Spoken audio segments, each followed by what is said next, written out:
du jour ak doyen Mademba Ramata Dia doyen ñuy wax ci relation avec la France Diomaye ou la rupture sans bruit. waaw. suñu diggante ak France nag dafa doon diggante bu yàgg lool. ay siècle ni et bi mu doon aussi un partenaire privilégié. mais dafa dem ba jamono yi ñu toll daal. daa mel ni doonatul un partenaire privilégié pour beaucoup de pays africains. doonatul aussi un partenaire boo xam ne da daan gars yi dañ ko mayoon cër boo xam ne dafa ëpp. boo seetee côté Mali. côté Guinée. côté Burkina. ñooñu relation yi ñu amoon ak France. dafa demoon ba day mel ni sax nooteel la de dominant ak dominé. léegi nag dem nañu ba bi fa ay militaires jógee jëlee pouvoir bi ñu tuddee ko ñu créer seen structure tuddee ko AES. léegi nag ñoom dañoo dàq français yi. ça a été une manière très brutale quoi dañoo xëy rek dàq leen boo xoolee sax bërki dem. fu mel ni Tchad président ba fa toog France ko fa teg. mais terewul fi mu toll nii nee na daf leen di génne ci réew mi day résilier accord de défense. loolu moo lay won ne lu bees am na diggante suñu digganteeg France ak réewu africain yi mu doon coloniser. même li xew démb sax da lay won ne Sénégal ñi ko yor dañoo taxaw ci posture boo xam ne dañoo bëgg daal mbir yi changer complètement parce que boo xoolee ñaar ñoo jiite réew mi kenn ki mi ngi tudd ki nekk ci bopp bi mi ngi tudd Bassirou Diomaye Faye. Bassirou Diomaye Faye mi ngi judd 1980. boo xoolee 1980 dans l'histoire politique du Sénégal c'est l'année où Senghor a décroché. après 20 ans d'exercice du pouvoir. te kenn nattablewul relation particulière yi Senghor amoon ak France am ko ba dem ba dëkk France. beneen mbir mi aussi nga xool keneen ki ñu jox réew mi ki nekk ki koy dimbali ci liggéey bi mooy premier ministre. mi ngi tudd Ousmane Sonko. Ousmane Sonko boo ko gisee tamit moom tamit mi ngi judd 1974.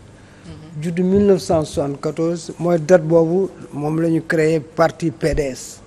kenn moo créé woon parti PDS mi ngi tudd Ablaye Wade kooku mi ngi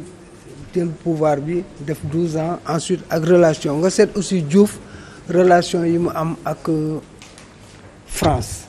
nga xool le président Macky Sall relation particulière yi mu am ak la France. ba dem nañ sax ba nommé ko ci dans le cadre des 4P. ensuite même bi Ablaye décision yi mu fi jëloon en 2010 je me rappelle la phrase de Wade mu doon wax à minuit nous allons tuddeewu ko déguerpir quoi mais base française ci lañ jóge c'était avril 2010 mu jóge foofu joignant l'acte à la parole le président Ablaye Wade dafa wàcce drapeau France teg drapeau Sénégal mais malheureusement lorsque Macky est revenu il a renégocié gënaat may doole yi gars yi dañoo am sax fi ñu yemoon sax amaat yeneen kii foncier yoo xam ne dañ leen ko attribuer seen armée française donc il a waaw léegi il a renié ce que Wade avait fait donc moom vraiment waayu France la woon quoi waayu France la woon wane na ko ci ay jëfam léegi ñun ñii ñëw biñ ñëwee ñoom seen axe de gouvernance bi ñoom dañ ko leeral mooy la souveraineté mooy fexe ba moom sa bopp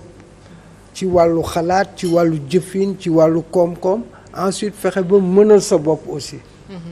léegi nag loolu day poser ay actes yoo xam ne très souvent boo xoolee sax ñoom ñaar ñi ŋànk réew mi le discours n'est pas le même ton discours Diomaye c'est très mesuré Sonko est très radical mais ñoom ñëpp c'est le même objectif on va vers la rupture léegi nag boo gisee Sonko bañ na ko sax il est temps que la France enlève son pied sur notre cou wax na ko fi donc ça veut dire que moom Diomaye aussi moom il part de partenariat rénové léegi boo ko gisee bi ko fan yëlee le journaliste français de France 2 interrogé ko ne ko lan nga xam ci relation mu ne ko en tant que français yow est-ce que di nga nangu am yeneen armes yu ñëw bu mel ni bu Chine wala bu Russie wala bu Sénégal ñëw fii ak seeni soldats ak seeni chars di taxawaalu ci seen réew waa ji revenir à la charge ne ko léegi est-ce que tu es favorable à la présence de 350 soldats français mu ne ko loolu ñu ngi ci waxaguñ ci mais ci lañ jëm léegi bu boobaa ñoom dinañ ko yëgal waa France wane ne en tout cas loolu mooy wane ne Diomaye a acté la rupture et puis rupture yi muy def moom c'est des ruptures sans bruit du ci boole coow du ci boole coow boo xoolee aussi le Sénégal par rapport ak ay présence am en France ak lambar France bariwul boo ko see sommet de la francophonie Sénégal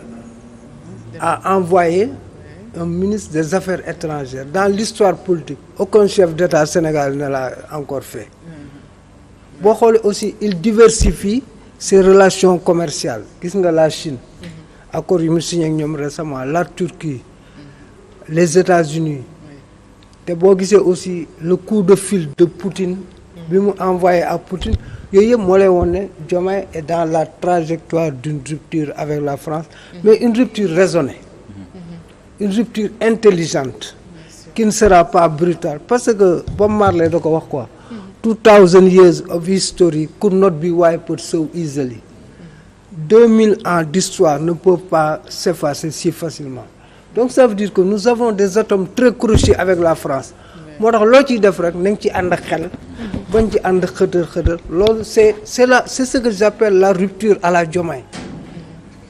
gis nga yu bari mi ngi koy teg par rapport même au Sénégal par rapport aussi dans sa manière de gouverner dans sa gouvernance boo xoolee élection yi on n'a pas vu Diomaye nulle part te pourtant rien ne l'interdit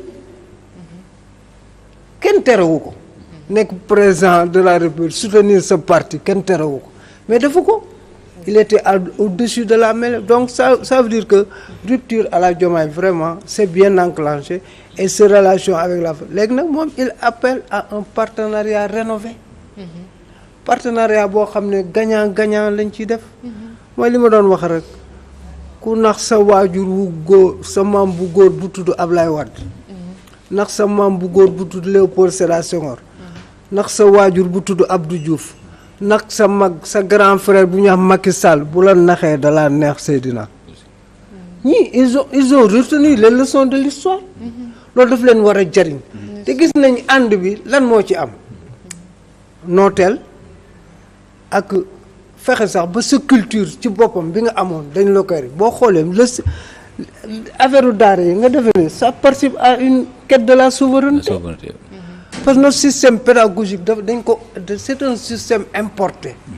système éducatif c'est un système importé yow dootoo ci gis sa bopp gisoo mi ngi wax démb sa Thiaroye 44 sera enseigné dans les écoles publiques dans le curricula éducatif c'est une bonne chose dañu fexe ba jëmal ko et mu doon ay yoo xam ne parce que je me rappelle en 2018 le président Macky Sall dafa ne woon Cheikh Anta Diop on va enseigner Cheikh Anta Diop dans les programmes scolaires ba léegi rien n'a été fait te li ci gën a metti Seydina mooy ñoon dañ koy jàngale au Gabon jàngale ko dans les universités américaines malheureusement Cheikh Anta Diop te duñ ko jàngale fii quoi duñ ko jàngale et puis duñ ko jariñoo sax bu doon sax même buñ ko jar mais des fois aussi ñu def même da ngay xool ko kii xam nga danger bi jur mooy lan waaw def nañ ci benn reportage université Cheikh Anta Diop bu Ndakaaru di wax étudiants yi ndax xam nañu Cheikh Anta Diop mais xamuñu ko non ba ñu da ngay étudiants yoo xam ne dañ nekk université Cheikh Anta Diop bu Ndakaaru xamuñu kan mooy Cheikh Anta Diop te boo xoolee fi mu toll nii il y a 900 soldats français en Côte d'Ivoire 900 waaw et 300 soldats au Gabon et 350 soldats au Sénégal te boo xoolee ñoom ban njëriñ la ñu amal honnêtement amuñu benn njëriñ te ñun dañoo weesu fu ñuy kii xar day weesu mboote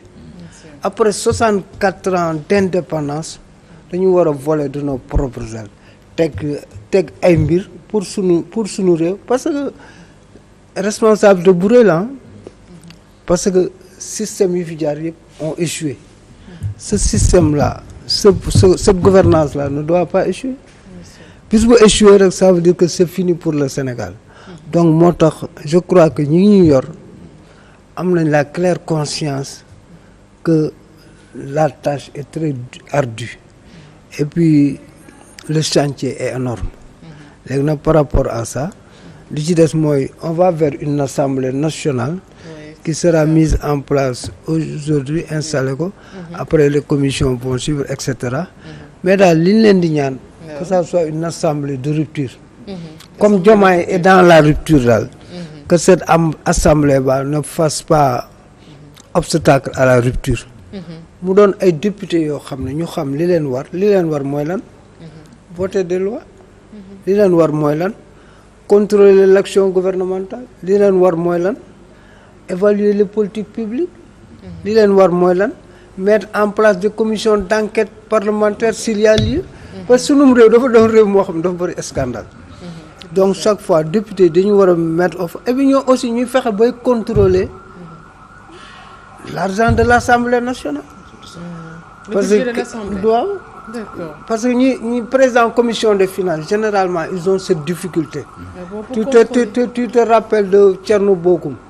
lorsqu'il a voulu mettre au clair l'argent de l'Assemblée nationale bon on l'a évincé donc Guy Marius Sagna a tenté à chaque fois mais il n'a pas réussi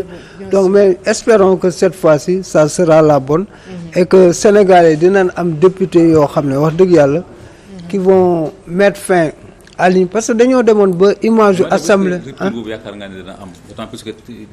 vu comportement yi député yi parce que ñu si bëri dañu jàpp ne Ousmane Sonko seen wàlliw la si ñoom bon ñoom jàpp ne Ousmane Sonko c'est l'homme parfait ñoom di gis nañu daal est-ce que yaakaar nga ne vu comportement yi député yi ñu jàpp ne ñoom Ousmane Sonko bu leen diggalee ñu def bu leen teree ñu baax waaw est-ce que yortu nga ne rupture dana am man jàpp naa ne donte la sax moom mu ngi koy sàkku si ñoom waaw moom loolu la sàkku mais rupture mi ngi dépendre ci ñi incarner institution yi institution ne valent que par les hommes qui les incarnent bu présent bi jëm rupture ñi fa nekk aussi jéem a prôner la rupture pas dans la langue mais dans l'acte ñu jàpp ne xel daal c'est pas protocolaire mais gis nga Seydina bu ñu mënoon jël discours sëñ Abdou Aziz Sy Dabakh li mu waxoon à l'égard de avant ñuy commencer installer tey sax bon xam naa loolu c'est impossible c'est un rêve ñëw tegal leen ko wala même buñ koy tegu sax chaque fois bu dara xewee ñu jël ko tegal leen ko avant dara di xew dina baax ci ñoom quoi pour leur montrer que seen responsable dafa rëy te xam nga nit ki bu la yàlla dimbale ba lay wooye honorable maanaam ki ñuy sagal dangaa war a moytu doon méprisable mooy ki ñuy jéppi nit nan lañ koy jéppee par ses actes ak li muy def rek bu ñu doon ay député yoo xam ne député Ousmane Sonko lañu wala député Macky Sall wala député keneen nañ doon député yoo xam ne askan bis buñ duggee ci kii bi bien vrai na am nañ seen activité de parti parce que sañoon aussi sa parti mooy ëpp mbooloo da nga koy massifier ainsi de suite mais buñ leen tegalee loi wala ñoom bu ñuy def ay proposition de loi lu doon yoo xam ne nañ bàyyi xel askan wi xam ne askan wi moo leen fa teg te askan wi aussi deseero lu leen dara parce que bu ñu xoolee régime actuel bi yow dama la yónni dëkk bu ñuy wax émergence maanaam dëkk bu ñuy wax développement nga ne ma ne la looy soxla nga ne ma oto ma jox la oto ñu dem ba ci biir nga ne ma sëñ bi carburant bi nag ma jox la carburant 5 ans di ci des kay mooy doxal fexe ba man mi la jox carburant jox la sama oto nga yóbbu dëkk boobu ñuy wax développement loolu rek laa la laaj ensuite man ma gis ci sa bopp dund bi aussi wàññeeku santé bi aussi accessible éducation bi aussi mu doon de qualité transport lépp yomb mbay mi aussi mu dox malheureusement on n'aura pas beaucoup d'arachide cette année on n'aura pas beaucoup Seydina moom xam naa moo mën a maîtriser tool yi waaw mais xam na ne daal cette année moom vraiment on n'aura pas beaucoup d'arachide quoi mais heureusement yeneen yi moom lu tax gerte non yàlla am nañ intrant am nañ lépp c'est problème mooy que bu mu dafa taw ci diggante bi mu toog 15 jours yoo xam ne tawut 15 jours yooyu nag moom mu am impact ci wàllu gerte gi waaw moom moo tax ren ji gerte du bari. Il y a les effets climatiques mais au-delà de ça aussi il y a la mauvaise qualité des semences il y a tout ça il y a tous ces aspects en tout cas mu ngi noonu ñu ngi xaar assemblée de rupture te bu ñu waxee rupture on n'attend à une objectivité, une assemblée boo xamante ne d'originalité yooyu yëpp daal. du am xeex du am saaga. du am xeex du am saaga du am dara daal lépp daal lu baax daal ñu ngi ko ciy xaar retombées positives askan wi di ko ci xaar bu baax. en tout cas moom Diomaye il est en train de faire sa rupture sans bruit quoi. waaw mu ngi teg voilà en tout cas merci beaucoup doyen Marième Ramata Dia. Seydina. fàttali gars yi ni ci kanam tuuti édition spéciale. en direct Assemblée nationale. ci kanam tuuti Ablaye boobu dina fi avec les chroniqueurs. comme ça su ko defee ñu disséquer